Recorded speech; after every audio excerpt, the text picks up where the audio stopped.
మొదలయ్యింది. మీ పాపభీతి మిమ్మల్ని వెంటాడుతుంది. అద్దంలో మీరు చూసుకున్న ప్రతి క్షణం మేము పాపం చేశామో, పాపం మాట్లాడామో, వెంకటేశ్వర స్వామి ఎలా మమ్మల్ని శిక్షిస్తాడో అర్థం కాక నెత్తురు చుక్క లేకుండా మీరు ఈరోజు ప్రెస్ మీట్లో కూర్చున్నారు. ఇది రాష్ట్ర ప్రజలందరూ విట్నెస్ చేశారు. ఎందుకు అంత దూరం? 164 సీట్లు ఇచ్చారు కదా, ఏమైంది? ఇంకా 5 సంవత్సరాలు ఉంది కదా. అప్పుడే 4 నెలలకే 5 నెలలకే కడాన పందికొవ్వు కలిసిందని చెప్పకపోతే ఏమైంది? దేనికి ఉపయోగం సార్ మీకు? అది మీకు ఏమైనా ఓట్లు తీసుకొచ్చే అంశం, పోనీ రాజకీయంగా రేపొద్దున ఏమైనా ప్రచారం చేసుకోవడానికి ఉపయోగపడుతుందంటే అది కూడా కాదు. ఈరోజు మీరు మాట్లాడినటువంటి అవాస్తవాలని ప్రజలకి మీ ద్వారా నేను వివరిస్తాను. చంద్రబాబు నాయుడు గారు, పవన్ కళ్యాణ్ గారు మాట్లాడినటువంటి మాటలు చరిత్ర క్షమించకూడని మాటలు. మీరు ఈ రోజు వరకు కూడా ప్రజలు అమాయకులు అనుకుంటే ఎట్లా అండి? ప్రజలు పిచ్చోళ్ళు అనుకుంటే ఎట్లా?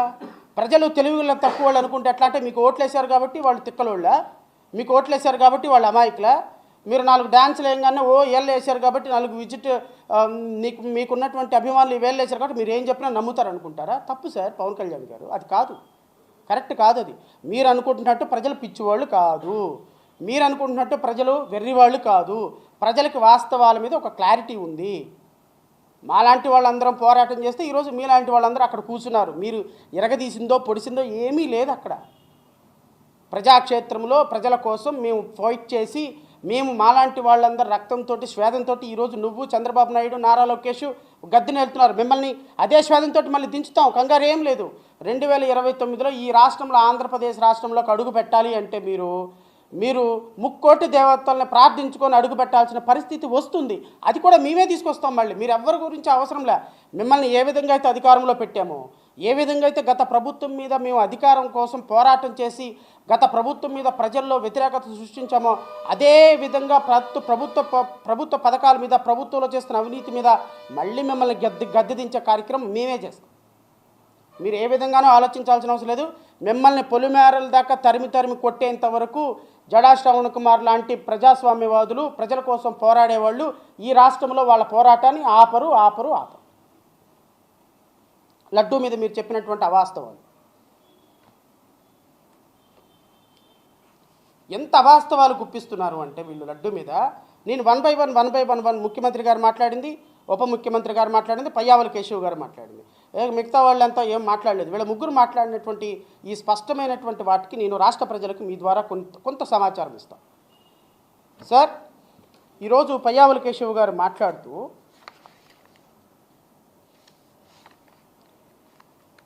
డేటు 6/7/2024, 12/7/2024లో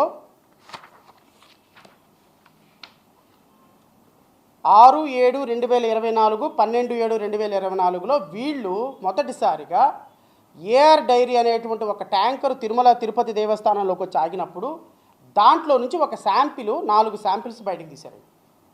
6/7/2024, 12/7/2024, 6/7/2024, 12/7/2024లో తీసినటువంటి శాంపిల్స్లో నుంచి తీసినటువంటి నెయ్యి శాంపిల్ వచ్చింది ఈ ప్రభుత్వం యొక్క హయాంలో. ఈ ప్రభుత్వం అధికారంలోకి వచ్చి అప్పటికి నెల రోజులు అవుతుంది. నెల రోజులు అయిన తర్వాత మీ ప్రభుత్వంలో ఏఆర్ డైరీ అనేది మొట్టమొదటిసారిగా 12/5/2024లో అప్రూవ్ అయింది ఈ రాష్ట్రానికి నెయ్యి సప్లై చేయడానికి. మే నెలలో అప్రూవ్ అయినటువంటి కంపెనీ జూలై నెలలో 4 ట్యాంకర్లు నెయ్యి తీసుకొస్తే దాంట్లో నుంచి శాంపిల్ డ్రా చేసి 6/7/2024, 12/7/2024 ఏఆర్ డైరీ నుంచి తీసుకొచ్చి TTD warehouse godown number 4 Tirumala దగ్గర నుంచి శాంపిల్ పంపించారు. ఎవరికి పంపించారు? ఎన్డీడీబీ ల్యాబ్ గుజరాత్కి పంపించారు. తెలుగుదేశం హయాంలో వచ్చినటువంటి గీ ట్యాంకులో నుంచి 4 శాంపిల్స్ తీసి గుజరాత్ పంపించారు. NDDB report. ఈ ఎన్డీడీబీ రిపోర్టు అంటే ఈ ఎన్డీడీబీ అనేది ఒక ఫుడ్ ప్రోడక్ట్స్ని పరీక్షించేటువంటి ఒక కేంద్రం గుజరాత్లో ఉంటుంది. ఇది 12/7/2024 శాంపిల్ డ్రా చేశారు. దీన్ని గుజరాత్కి 17/7/2024 పంపించారు. ఎనాలిసిస్ దీని మీద కంప్లీట్ అయింది 23/7/2024. ఇది NDDB CALF CALF report which was received by the state government. ఈ రిపోర్ట్ ఈ రిపోర్టు జనరేట్ అయింది కూటమి ప్రభుత్వంలో. ఈ రిపోర్ట్లోని నెయ్యిని టెస్ట్ చేసింది కూటమి ప్రభుత్వంలో. ఈ రిపోర్ట్లోని నెయ్యి వచ్చింది కూటమి ప్రభుత్వంలో. సో 23/7/2024 ఎనాలిసిస్ కంప్లీట్ అయిన తర్వాత ఈరోజు పయ్యావుల కేశవ్ చెప్పేది ఏంటి అంటే అసలు ఇది నెయ్యి కాదు, అది అసలు పాలు కాదు, ఒక సింథటిక్ నెయ్యి, కెమికల్స్ కలిపినటువంటి నెయ్యి, దీంట్లో వెన్న లేదు, పాలు లేదు, కేవలం ఒక రసాయనాలు కలిపినటువంటి ఒక నెయ్యిని తయారు చేశారు అని ఈరోజు గౌరవ పయ్యావుల కేశవ్ గారు, ఫైనాన్స్ మినిస్టర్ గారు ఒక పర్సనల్గా, అంటే సిట్ని కాదని, FSSAI ఫుడ్ ఇన్స్పెక్టర్ భారతదేశంలో అత్యున్నతమైనటువంటి FSSAI అధికారులను కాదని ఈయన పర్సనల్గా ఇన్వెస్టిగేషన్ చేస్తే ఈయనకి తెలిసినటువంటి ఒక రిపోర్ట్ ఉంటా. ఇది సిట్ రిపోర్టా, పయ్యావుల కేశవ్ రిపోర్టా? ఎవరి రిపోర్ట్ అండి ఇది? ఇది పయ్యావుల కేశవ ఇచ్చినటువంటి ఇన్వెస్టిగేషనా? పయ్యావుల కేశవ్ ఇన్వెస్టిగేషన్ రిపోర్ట్ అనుకుంటా, నాకు తెలిసి ఇది PIR అనుకుంటా. ఇది సిట్ ఇచ్చినటువంటి రిపోర్ట్ కాదు, పయ్యావుల కేశవ్ గారి వ్యక్తిగతంగా ఇన్వెస్టిగేషన్ చేసి వచ్చినటువంటి report. No milk, no fat, అసలు ఇది పాలే కాదు, వెన్నే కాదు. ఎంత దుర్మార్గం అంటేనండి ఇది. రాష్ట్ర ప్రజలు ఒకసారి గమనించండి. ఈ రిపోర్టు డ్రా చేసింది 23/7/2024లో తయారు చేసిన రిపోర్ట్లో శాంపిల్ తీసింది ఈ ప్రభుత్వంలో వచ్చినటువంటి నెయ్యి. అసలు తప్పు ఇక్కడే జరిగింది. అసలు వీళ్ళు పంపించటమే అంటే 12/7/2024 తారీఖున శాంపిల్ డ్రా చేస్తే 6 రోజుల తర్వాత ఈ నెయ్యిని గుజరాత్కి పంపించారు. ఈ 6 రోజుల మధ్యలో రిపోర్ట్ ఎక్కడుంది సార్? ఇది నెయ్యి ఎక్కడుంది? పోనీ ఈ నెయ్యి ఏదైనా కోర్టు ద్వారా పంపించారా? పంపించలా.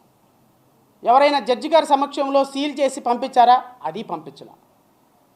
ఈ 5 రోజుల పాటు నెయ్యి ఎక్కడుంది? మీ దగ్గరే ఉంది. మరి మీ దగ్గర ఉన్నటువంటి నెయ్యి దాంట్లో మీరే ఏదైనా కలిపి ఉండొచ్చు కదా, నేను అనుకోవటం పర్సనల్ వ్యక్తిగతంగా. వీళ్ళు కావాలని నెయ్యిని కంటామినేట్ చేసి ఒక ల్యాబ్కి పంపించారు. ఈ ల్యాబ్ రిపోర్ట్లో ఎంత అంటే విస్మయం గొలిపే అంశాలు ఉన్నాయి. అంటే ఇవేమి చెప్పటంలా రాష్ట్ర ప్రజలకి. ఈ ల్యాబ్ రిపోర్ట్లో అండి